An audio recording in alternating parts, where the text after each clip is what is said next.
the Zone. I'm Dave Delgado here with Melchor Manibusan. We're here at East Agana at, my French is not that great, so I don't want to butcher it. Café Salute. Okay. Means beautiful coffee in French. Okay, well, Café Salute. he's very well versed in numerous languages. But today we're talking about wrestling. The upcoming 2019 Oceania Wrestling Championship is going to be held at Leo Palace. Yep. Who are some of the participating countries that we can expect this time around? So we have around 150 athletes from 16 countries. So it's the whole entire Oceania region. You know, the islands, you know, all the way from the Micronesian island, the Mariana Islands, bigger countries like Australia, New Zealand, and American Samoa and Samoa. So, you know, with this one here was kind of like it fell in our lap. If we didn't do this tournament, there would be no 2019 Oceanas. And in order to go to World Championships, you have to do your Continental Championship, which is our region, which is Oceanas. If you come top 6 at the World Championships, you qualify for the Olympics. So it was very important. You know, I mean, it's a far sketch out there, but it's still a possibility, right? Depending on if any of our athletes, depending on their draw they get, that can always rank them up. You know what I mean? So if they come in top 6, that's a qualification that qualifies you for the 2020 Olympics in Tokyo. So it's very important that we did it here, and a bigger country like Australia, New Zealand, they didn't take the leap forward to try to make it happen. So last 2018, we had it here at Leo Palace, and it was kind of like it was granted to us because no one else bid for it. So. And you're a federation that you do a lot of the legwork, where you guys are out trying to get sponsorships. All of it. And you don't get as much help from, I say, the community or no. You know, wrestling is a tough sport. It's a hard sport, and it's not as remarkable like basketball or baseball or golf. But you know, I'm still involved because I'm passionate about my sport, you know, and I love fighting. I love the hardcore competition. But no, we don't get as much support. There are people and small business that do support us, and some major corporations, some at the time, you know, certain times, but not all the time. And it's not like, yeah, we don't have any major consistent corporations that actually help us out, or you know, GVB or GNOC. So sometimes they do, and if they do, it's not as big as we would like it to be, because these kind of tournaments cost about 50 grand to throw these tournaments, you know, sometimes more. And you guys also fly in referees because, like jiu-jitsu, technicality-wise, you have to be able to have refs that see the action and award the points to the wrestlers in a proper way. Yes. Also, well, with continental championships is kind of different. So there's Guam versus, let's just say, Australia. There's 3 referees. There's a head referee on the mat, the 2 judges on the side. All 3 referees cannot be from the same country. So there's nothing. There's no bias calls, right? So with this tournament, because it's an Oceania region, we fly in 12 Asia referees. So you got people, the referees that will be here. They're non-participating countries, so there'll be no bias calls. So we're bringing in, I think there's a total of 12 referees that are coming in, mostly Koreans, and I think we got about 4 Japanese that are coming in. 1 from Uzbekistan, 1 from Russia, and 1 from Dagestan or Kazakhstan. So, and you guys are putting a lot of this info out on social media, making a push for not only sponsorships, but just to create a buzz. We just started because, like I said, this fell on our lap. You know, like literally we actually signed this about 2 weeks ago. And we've been pushing for it for about a month, maybe December. Yeah, so about December when we've been working at it. And American Samoa wanted to get the bid. The only thing with American Samoa, this being a qualification tournament, they didn't have the hotels, and their venue wasn't qualified. And when is this event going to be taking place? This is in April 19th and 21st at Leo Palace Resort. And you being a diehard wrestler a few years back when the Olympic Games thought about taking wrestling out of the games, how did you feel about that? I thought it was ridiculous, you know. There wouldn't be no OG Games if it wasn't for pancreation, wrestling, and marathon. So I think, I know, and I get it, you know, sometimes people are uneducated. They don't know what the point systems are. You got 2 guys wearing singlets going at it. we have done, or the committee has done a lot to change it to make it more marketable. You know, now we're not just going with the regular basic blue and red singlets. Now countries are starting to design. Like I like the Japanese, they got an actual designer designing their singlets, and you have like this red dragon on it, and it looks really cool. But there's some changes, you know. Like if you look at the finals now, it's just kind of like walking out into a UFC fight. You know, there's what's probably even better now. There's pyrotechnics, there's fire, there's smoke, there's, you know, it's you come out of this whole nice entrance, they move out all the mats, they bring the center mats, you got the stage walking out. So there's a lot of changes that has actually spiked our viewership. But with women wrestling being very strong right now, they are the viewership for wrestling has spiked because of female wrestling. Yep. So we're getting a lot of traction now. And then on the East Coast, they have the wrestling mat set up right there. Is it Times Square or? So that's Beat the Street. Yeah. That's super cool. So that's trying to like, so what they do is they take the best, so just like teams, so like they'll take the best from America and best from Iran or Russia, and they close down Times Square. You know, it's pretty cool. You know, it's trying to make it popular again. You know, it's like because ever since they try to take us out of the Olympics, we're like, what are you guys doing? You guys got to be out of your mind. You know, you guys wouldn't have these games if it wasn't for us. So we're trying to make it popular, trying to make it hip, trying to make it cool, trying to make it be a little bit more enticing for the viewership, and it's been working. You know, you like it? You like watching that? You guys also had the beach wrestling at one point too. Beach wrestling is cool if you're really into wrestling, but there's no viewership in it. So they want us to have that here in this ocean. It's like, man, come on, no one's really gonna come and watch it. No one really cares for that. It's not a qualification thing. So we actually scratched that out. We're trying to push for UWW grappling, but they just pulled that off yesterday. And so, talk about the big difference between freestyle wrestling and Greco-Roman wrestling. So freestyle, in my opinion, it's a little bit more exciting. Greco is a little bit more tough, but so Greco, you just can't touch the legs. It's all upper body. It's brute strength, and it's mostly all throws. With freestyle, you can be smooth soft. You don't have to really type of your opponent to create a move. You can trick him, and you can attack the legs. You can shoot very low, and you don't have to be that strong, muscular guy to just grab a good person and launch. Remember, when you take two guys with a lot of energy, there's a lot of friction going on. So that's a lot of energy being wasted just by grabbing someone. With freestyle, you don't have to. You can just shoot for just joints and just take them down by angles. So I like freestyle, but I'm Greco at heart. You know what I mean? But I like every now and then I like to get down, get low, and get a little bit fancy. But freestyle can be more entertaining for the viewers and people that don't know much about wrestling.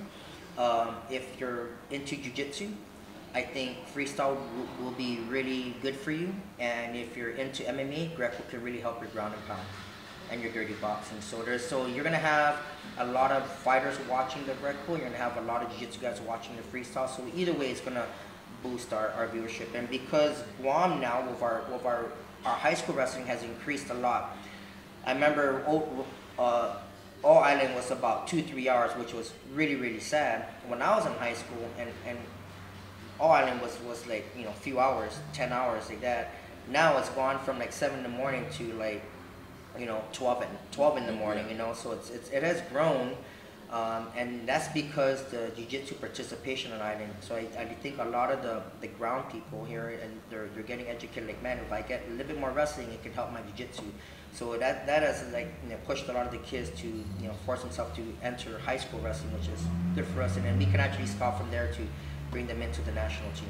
Do you see the game changing with the referee side, where they're I guess forcing wrestlers for more action, point deduction for stalling or anything like that?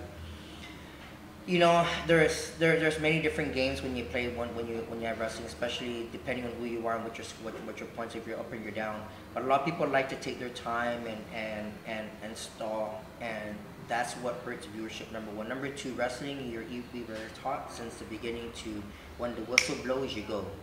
And a lot of times when people are stalling for even 10 seconds, 5 seconds is way too long. Already, you get like a European referee, he's gonna tell you action, action, he just doesn't stop. Because he wants you to grab each other and go, because I cannot make a move from this far. I have to grab you. I have to make contact in order to make a move. But if I'm here, there's nothing happening. So you gotta contact, you gotta action, you know, and they want that. And that's the referee's job, is to push the action, so it also increases the viewership.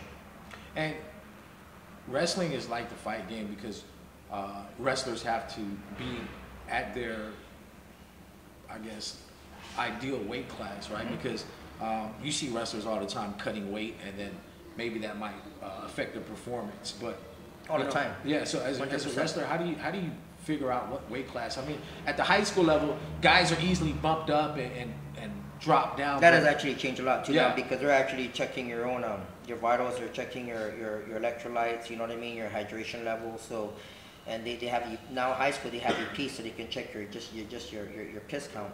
But you know, wrestlers are stubborn. You know, we like to make weight.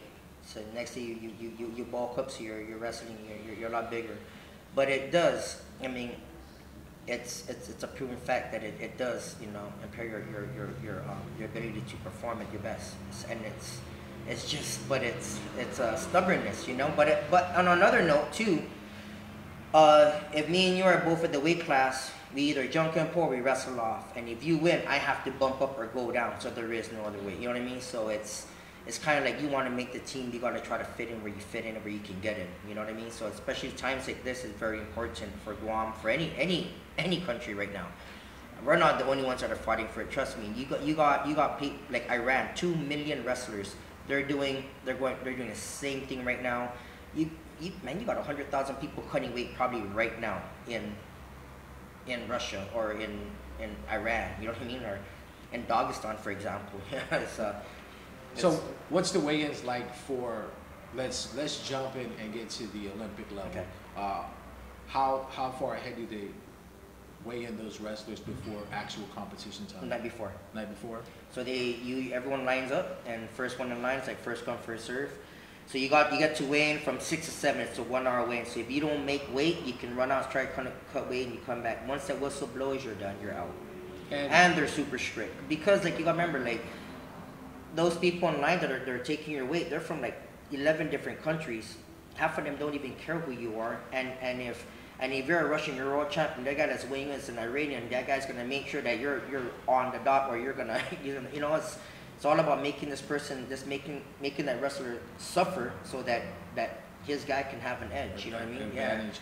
Yeah. And how many matches probably in one day at most can one wrestler for the expect? Olympics? Yeah. So the Olympics breaks everything down. I think there's only about 36 wrestlers per weight class for the Olympics, because Worlds is probably the hardest because everyone can go to Worlds. You can get about 181 people in your weight class at Worlds, right? For example, with the Olympics, they water everything down, so they take the top 6 from the Worlds, they take the top 3 from European Championship, top 1 from Africa Championships, top 1 from Oceania's, top 1. So yeah, you're only getting like about 26 to 36 people per weight class, and that's if you qualify.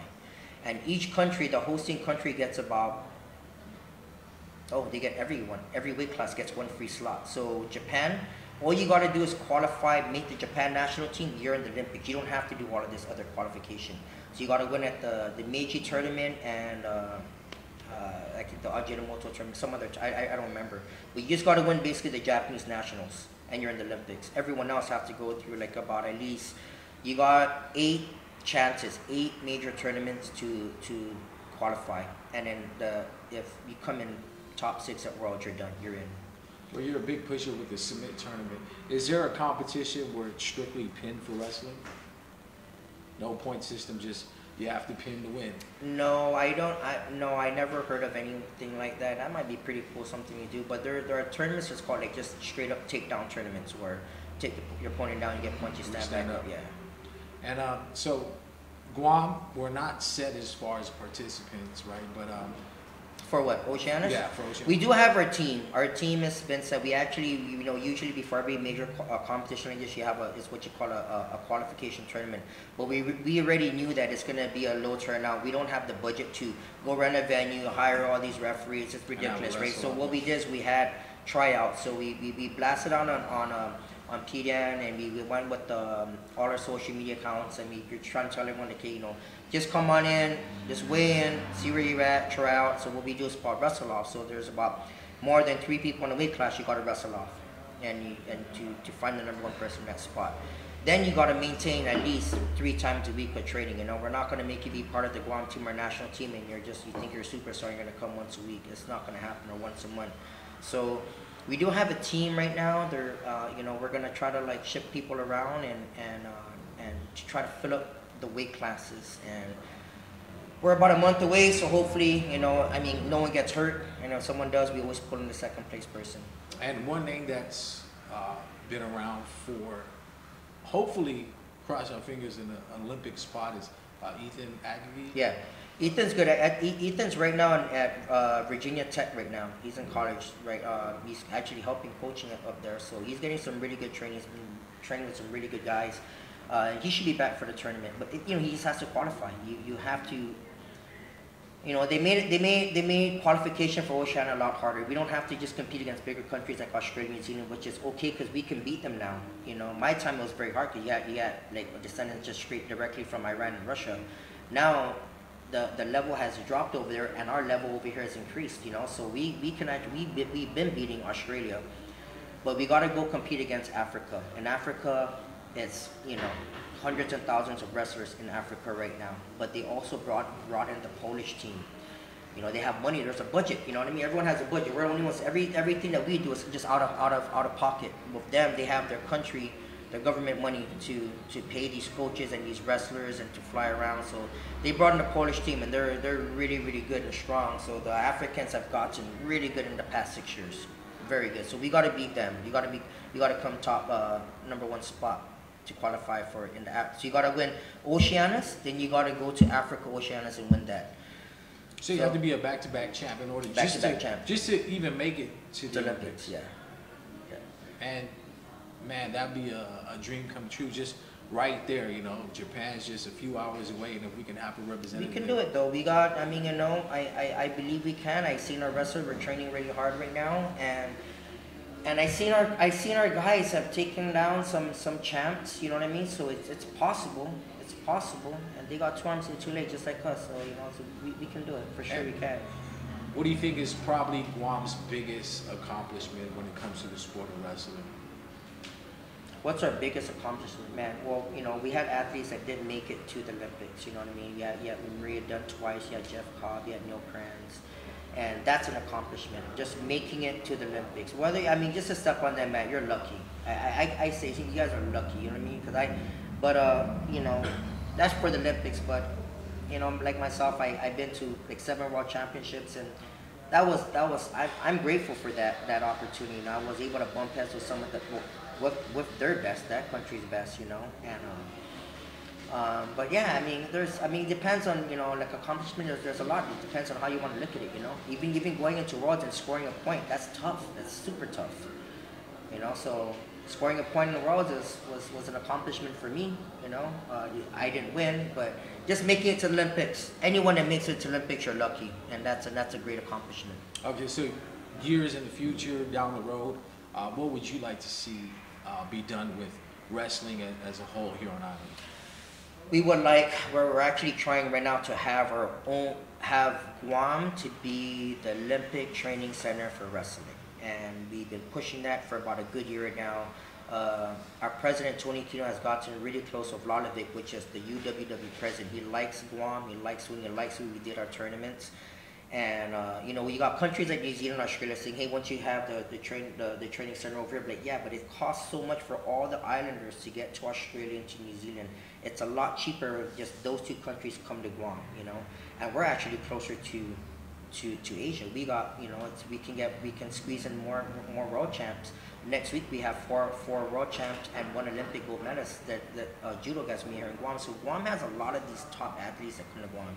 I think by the next, if not this year, by the next Olympic cycle to 2024, it would be nice if we can have an actual training center. 2 mats laid out, 3 mats laid out, wrestling every day, 7 days a week, 365 days a year, pure wrestling, Greco and freestyle. And if we can have a budget to not, maybe if we can't fly people out, but to fly studs in to train with us. You know what I mean? 'Cause you're as good as your partners. And if we had what, you know, 3 world champs from a light, middle, and heavy here in Island. Every, for the next, every 3 months we filter them out, change them out, bring in different countries, bring in the Iranians, bring in the Russians, bring in the Koreans, bring in the Japanese. Everyone has different styles. Bring in the Turkish. It's so hard. Turkish got the best ground training. So we bring in all these people, and in 4 years we will be able to 100% compete with the world. Look at Guam right now. We got how many world champions in my gym? Gerber got like 20.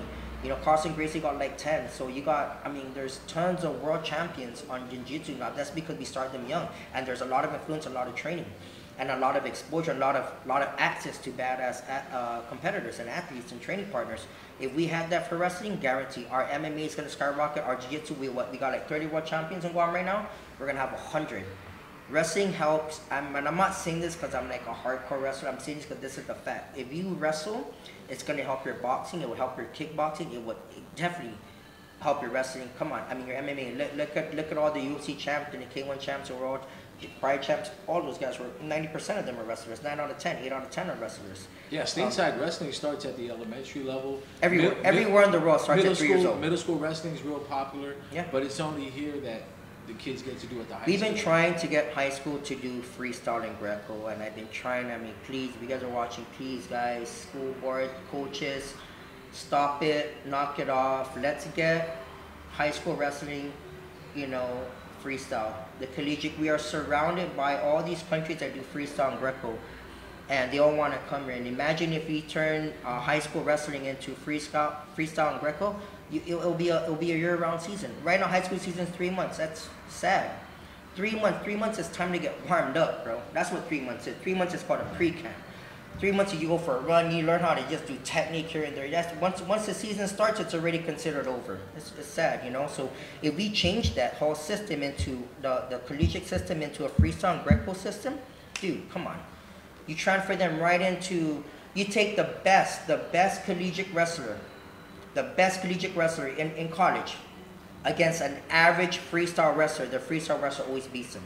So if you become a really good freestyle wrestler, you're going to walk into the high school system and the college school system and scoop.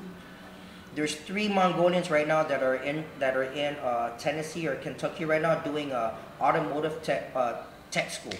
They don't speak English, but they're going there to learn how to work on cars, and they're smashing all the Americans that have been doing all this collegiate stuff. Hey, man. Take him down. Look at Jordan Burroughs. You just snap him down, take him down, snap him down, take him down. 1 point, match is over. So I think that wrestling, we have a lot of potential here in this island, and it just goes to show that we have so many jiu-jitsu world champions at this site. I don't know what's that, 6, 7, 8, 9 years old. We have that on Guam. Every gym on Guam has world champions right now. But if we start wrestling and we push that, it's gonna help everyone, help every sport. So real quick, social media outlets, info, how can people get in contact with, hopefully, if they're listening and watching, for some sponsorship, or just to get involved and make that push for the upcoming Oceania Championship? You can call us, you can call me at 797-7745. My name is Melchor Manibusan. Any help will be greatly appreciated. This is a very big tournament for Guam, for our region, for all our neighboring countries. From all the islands like Chuuk, Palau, Saipan, everyone will be here. So you're looking at 150 athletes here. So any help will be awesome, and we appreciate it. 797-7745.